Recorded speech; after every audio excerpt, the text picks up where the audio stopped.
Como projetista de caixas acústicas, a gente recebe diariamente dúvidas dos nossos seguidores ou clientes de qual é a caixa ideal para se aplicar. É muito comum que todos eles, quando nos solicitam uma caixa acústica, ele quer o maior desempenho possível, né? Até porque eu não imagino que a pessoa vai querer montar uma caixa que não toque tudo que deveria. Mas a grande maioria dos clientes acabam ainda ficando na dúvida qual é a melhor caixa para atender ele, ou às vezes ele nem sabe exatamente se aquela caixa vai atender a necessidade que ele está buscando. Então é sobre os diversos tipos de caixas acústicas que nós podemos utilizar que a gente vai falar aqui nesse vídeo.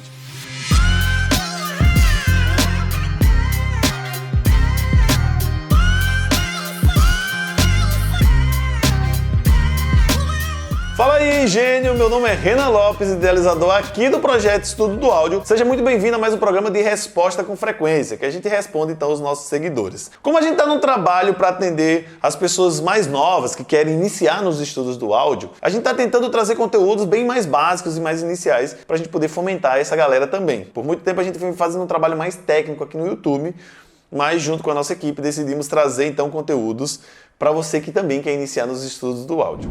Uma das dúvidas mais frequentes é qual o modelo de caixa acústica a gente utilizar, né? A gente tem muitos modelos de caixas que acaba gerando uma dúvida na cabeça das pessoas qual é a aplicação mais ideal e qual caixa tende a ter um comportamento mais interessante. Eu já tinha gravado um vídeo com um assunto muito parecido aqui na internet, trouxe para o YouTube, mas ainda gerou muita dúvida porque as pessoas queriam mais ilustrações, mais imagens, então a gente decidiu refazer esse vídeo. Basicamente é um remake que eu estou trazendo para você, que a gente vai tentar ser mais ilustrativo e também com informações mais básicas assim para quem está tentando aprender sobre o conteúdo. Para isso, a gente precisa entender que as caixas acústicas existem diversos modelos ou uma mescla desse modelo. A caixa básica da básica mesmo, que eu nem chamo de caixa, ela é considerada como um bafo infinito. Qual é a ideia do bafo infinito, né? O bafo é a ideia de painel, então é um painel infinito, ou seja, para que eu evite que a energia que é gerada na parte traseira do alto-falante, que geralmente tende a estar num ciclo, não encontra a energia que é gerada na parte da frente do alto-falante, que está em outro ciclo. Por exemplo, se você parar para analisar o cone do alto-falante, quando ele está indo para frente, ele está comprimindo a parte da frente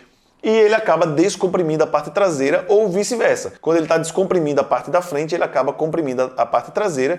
Em uma região de compressão junto com a região de descompressão, nós temos um cancelamento da pressão. É por isso que a gente precisa, de uma certa forma, isolar a parte traseira do alto-falante. E uma das maneiras mais simples e mais fácil de fazer isso é através de um bafo infinito. Ou seja, eu construo um painel grande o suficiente para que essas energias não se encontrem, e então eu tenho o que seria um bafo infinito. Esse tipo de painel ele pode ser, por exemplo, numa sala. Então imagina que eu tenho essa sala, eu furo um buraco na parede e coloco um alto-falante. Do lado de lá, então, eu tenho uma outra sala. Então, aquela outra sala, ela faz com que o sinal que foi gerado não se encontre com o sinal que está aqui dentro dessa sala, e isso pode ser considerado um bafo infinito. Qual é o benefício de uma caixa como essa? A gente tem a resposta integral do alto-falante, ou seja, a resposta ao qual o alto-falante foi projetado. Esse tipo de aplicação, ele tende a ter respostas mais de baixa frequência, mais subsônicas, né, que é aquele peso da música, mas em contrapartida eu tendo a não ter tanto controle do cone do alto-falante. Então, para quem vai aplicar pouca potência e não tem muita experiência com o projeto de caixa acústica, esse tipo de caixa tende a atender porque você não precisa de muito projeto. É só construir um buraco,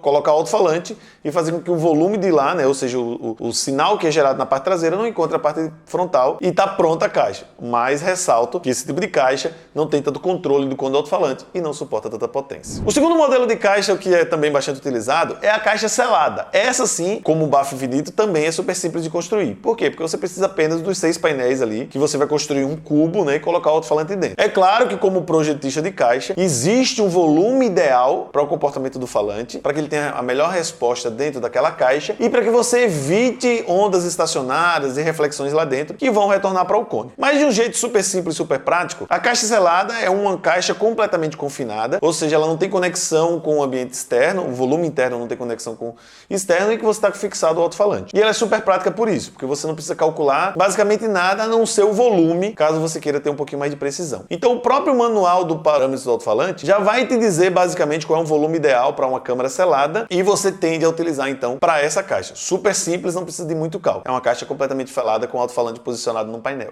Outro modelo de caixa acústica que é muito utilizada é a caixa dutada. Essa caixa então, ela é muito parecida com a caixa selada, ou seja, é um volume que o falante está fixo, porém você tem um duto que sintoniza a câmara traseira. É importante a gente entender que o duto sintoniza a câmara traseira, porque muita gente entende que o duto é só uma saída de ar. E na verdade não é, né? Porque se o falante tem movimentações para frente e para trás, quer dizer que o ar no duto também tem movimentação para frente e para trás. Ele tá com a polaridade invertida, enquanto o falante tá para dentro, o duto tá indo para fora e vice-versa, mas é porque o objetivo dele é justamente somar aonde o falante não daria tanta energia. Tentando ser super simplista aqui para você entender. O objetivo do duto, ele basicamente entra no sistema como se fosse um outro alto-falante. Ou seja, como ele também tem movimentação, ele também colide com o ar que está do lado de fora, que gera também pressão sonora. Enquanto o alto-falante ele faz uma região, uma região de frequência de trabalho, o duto faz outra. Então é como se você tivesse dois alto-falantes, um respondendo a uma região um pouco mais alta da frequência, o outro respondendo a uma região um pouquinho mais baixa, e é por isso que essa caixa ela tende a ser tão utilizada para a grande maioria das pessoas, porque ela já é uma caixa que tem um desempenho muito melhor que a caixa selada, e ela tende a ter ganhos um pouco maiores, principalmente em baixa frequência, porque você tem um duto reforçando aquela energia.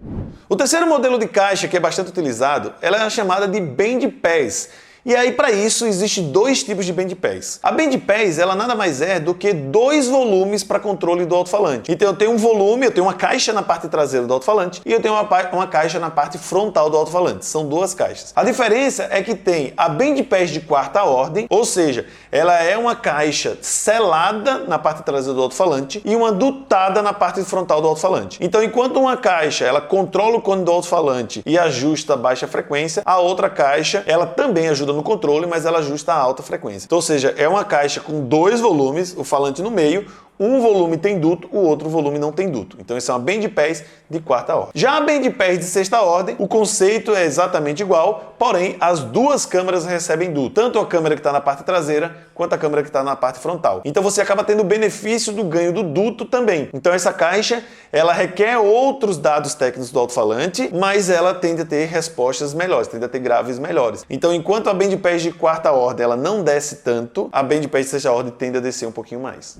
A próxima caixa que é bastante utilizada, que eu acredito que a gente já está na quinta, mas eu não me perder. A próxima caixa que ela é muito utilizada é uma caixa chamada de linha de transmissão. Poucas pessoas conhecem o conceito dessa caixa, mas ela é basicamente um tubo na parte traseira do alto-falante e a gente dobra esse tubo para ele também sair na parte frontal. Essa caixa ela tem o benefício de você ter quase que as características de um bafo infinito, ou seja, um volume muito grande, afinal de contas ela é um tubo, e por ser um tubo ela tende a ressonar a uma determinada frequência. Geralmente essa caixa ela é sintonizada lá nas frequências mais baixas que o alto-falante pode responder, que é geralmente as frequências de ressonância, e ela tem então uma boa resposta de baixa frequência, mas requer um falante que tem um pouco mais de controle de cone. Então é uma caixa que ela tende a ser um tubo, mas a depender do projeto, esse tubo ele tende a reduzir. Então ele pode começar do tamanho do alto-falante, terminar um pouco menor com o alto-falante, e aí isso é curvado e eles saem basicamente no mesmo painel. É uma caixa muito utilizada para baixa frequência. Tem projetistas que usam ela para região de voz, mas eu já falo que no meu ponto de vista, ela não é exatamente uma caixa para essa aplicação.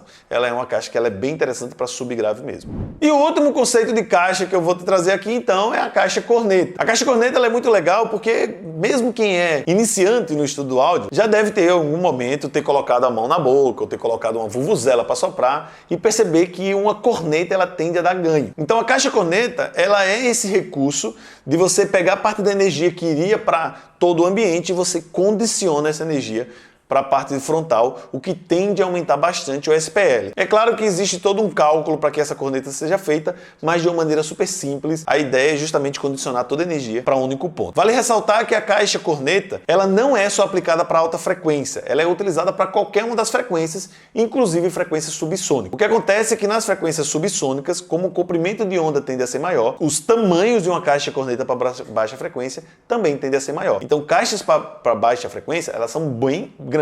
Por isso que não é muito comum da gente ver. Mas é importante que você saiba que a corneta, ela pode ser usada em qualquer frequência. E eu costumo falar esse tipo de coisa porque quando eu coloco na internet que eu particularmente gosto da caixa corneta, muitos dos nossos seguidores entendem que corneta é só para alta frequência. E não é. Ela serve para todas. Tende a ter muito mais eficiência, muito mais controle do sistema e um SPL muito maior. Bem, então você viu que eu basicamente defino as caixas como 6 modelos, né? Que é o bafo infinito, a caixa selada, dutada, band pass, linha de transmissão e a caixa corneta. Basicamente Basicamente, qualquer outro modelo que a gente vê no mercado, e tem surgido caixas com comportamentos bem distintos, elas são uma variação dessas 6 caixas que eu falei para você. E eu costumo dizer que nessa escala que eu falei para você, de 1 a 6, a gente vai aumentando a eficiência da caixa. Enquanto os modelos mais lá perto do 1, né, ou seja, o bafo infinito e a selada, são caixas mais práticas de fazer, mas de menos eficiência, a caixa corneta, por exemplo, são caixas mais complexas, mas que tendem a ter eficiência muito maior. Eu sugiro que, se você está começando os estudos, comece navegando entre a selada e a dutada, porque são caixas que já mostram para você um desempenho relativamente diferente. A selada, por exemplo, ela é muito interessante para a região de voz, porque ela controla mais o cone, ela não tem aquele retorno que volta pelo duto. Em contrapartida, a dutada ela tende a ser melhor para baixa frequência, porque você tem um ganho desse duto para reforçar então essa região de baixa. Então, se você está começando os estudos, tenta trabalhar um pouco com a selada e a dutada, que são caixas mais simples de fazer, também conhecida como suspensão acústica e bass reflex, né, refletora de grave, e aos poucos você pode ir evoluindo para as caixas band pass, que aumenta mais a eficiência em relação à dutada e à selada, depois a linha de transmissão, que é uma caixa bem focada em baixíssimas frequências, e aí sim para poder pensar nas caixas cornetas. Mais uma vez salientando, quanto mais perto do 1 esse número, são caixas mais fáceis de construir, mas de menos eficiência. Quanto mais perto do 6, caixas mais complexas de construir, mas com mais eficiência. E você pode fazer uma mescla de todas essas caixas. Bem, gente, é claro que falar sobre caixas acústicas a gente precisava de muito mais tempo de vídeo para explicar detalhadamente cada uma das caixas. A gente já fala bastante aqui no canal, então já vou te pedir, se você não é inscrito no canal aí, já se inscreve, porque a gente quer continuar trazendo bastante conteúdo desse fascinante mundo do áudio para falar de caixas acústicas para que você possa entender. Não deixe então de curtir, se você está curtindo esse vídeo, de colocar aqui nos comentários que outras informações você quer trazer, porque eu já quero aproveitar a oportunidade para te dizer que quem define qual é a melhor caixa para a tua aplicação é justamente o alto-falante. E é esse vídeo aí que a gente quer trazer então para a próxima semana. Mas não deixa de colocar aqui nos comentários quais outros conteúdos você quer que a gente traga. Quero te agradecer por ter estado comigo até agora. Um grande abraço e até o próximo vídeo. Valeu, gênio!